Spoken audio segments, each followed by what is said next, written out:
राम राम मंडळी, कशा आहात तुम्ही? नक्की सांगा मला. चॅनलला सबस्क्राईब करत जा, व्हिडिओ पाहत जा. तर आल्यानं खूप बोर झालं होतं, मी सगळ्यांशी बोलून झालं होतं, तर म्हटलं तर आता जराशीनं चहा पाणी करा. तर चहा म्हणजे साखर मला, कारण खूप मला माहितीच मला खूप गोड चहा लागतो, त्यामुळे मी नाही का चमच्याची साखर टाकतच नाही. जेवढी मला वाटेल तेवढी मी साखर टाकते. आणि पहिल्यापासून मला सवय जो चहापत्ती टाकून आहे ना, मला चहा उकळतपर्यंत काहीतरी खायला करावं. नंतर वडे होते, कारण की बिस्किट वगैरे सगळे संपले होते. म्हटलं काहीतरी खावं म्हणून तेल तापायला ठेवलं. आणि नंतर लक्षात आलं की अरे हां, ते पापड्या ना पानावरती टाकलं होतं, तर मी त्या काढायला घेतल्या. बाकी त्याला तेल लावलं होतं त्या पानांना, ती व्यवस्थित निघाली पेपरला, पण त्याला तेल नव्हतं लावलं, ती निघतच नव्हती. शेवटी मी काढून कंटाळले होते. त्यानंतर मी पहिल्यांदा एक वडा टाकला, तो छान तळल्यानंतर मी म्हटलं तेल तापले तर आता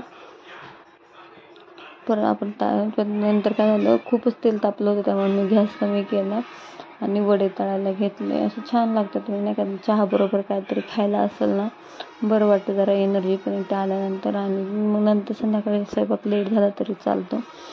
तर मग ते तळत होते आणि म्हणजे नाही का याच्यामध्ये काय ना, फक्त मीठ, साबुदाणे आणि बटाटा मी पेस्ट करून टाकला होता, जराशी किसून बारीक, आणि मळून घेतला होता.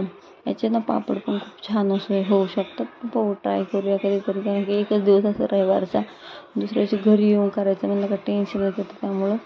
आणि त्यानंतर मी एक बॉबी पण मी पहिल्यांदा बॉबी बनवायची होतं, पण त्या बॉब्या झाल्या नाही तयार, म्हणून म्हटलं चला आपण वडील बनवूया. त्यानंतर हे ना ह्या पापड्या टाकल्या होत्या, मी पापड्या बनवत होतं, एकच नंबर झाला होता पापड्या. तुम्ही नक्की ट्राय करा.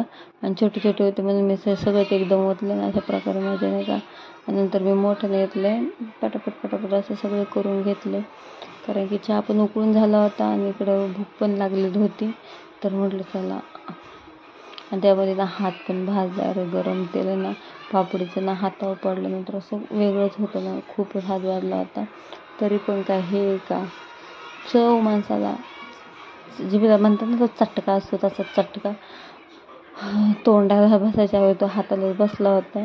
ते उडत होतं म्हणून मी सगळ्यांना पापड्या पटापट काढून घेतला. आणि चहा उकळतपर्यंत टाईम म्हणजे दम नव्हता निघत, म्हणून मी एक खायला सुरुवात केली, कारण की भूक खूपच लागली होती.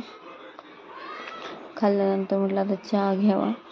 आणि चहासोबत चहामध्ये बुडून पण आवडते, काय त्यांना नाही आवडत, पण मला चहामध्ये ना बुडून ना खूप पापडे आवडते. तर मी तशा प्रकारे ना ते खाते. म्हणजे नाही का, काही पण असो, चहामध्ये बिस्किट असू, बॉबी असू, वेपर असू. तर त्यानंतर म्हटलं चला नाश्ता वगैरे झाला होता, स्वयंपाकाची तयारी मध्ये फोन आला होता, त्यामुळे मी काही शूट नाही केलं. त्यानंतर ना मी आज ना भरडवणे करणार होते. भरडवणे तुम्हाला माहिती आहे का? नसेल माहिती, मला माहिती आहे, आमच्याकडे त्याला भरडवणे म्हणतात. त्यासाठी तेल ठेवलं होतं, ती कढई होती, त्यातलं तेल काढून घेतलं आणि परत तीच कढई ठेवली, त्यामध्ये थोडीशी जिरे टाकली. गॅस फुल होता, पण मसाला टाकले पण ते जळायला लागले होते. नंतर मी 1 चमचा लाल मिरची, 1 चमचा 2 चमचे कांदा मसाला, आणि नंतर ना किचन किंग मसाला संपला होता, तो होता तेवढा टाकला.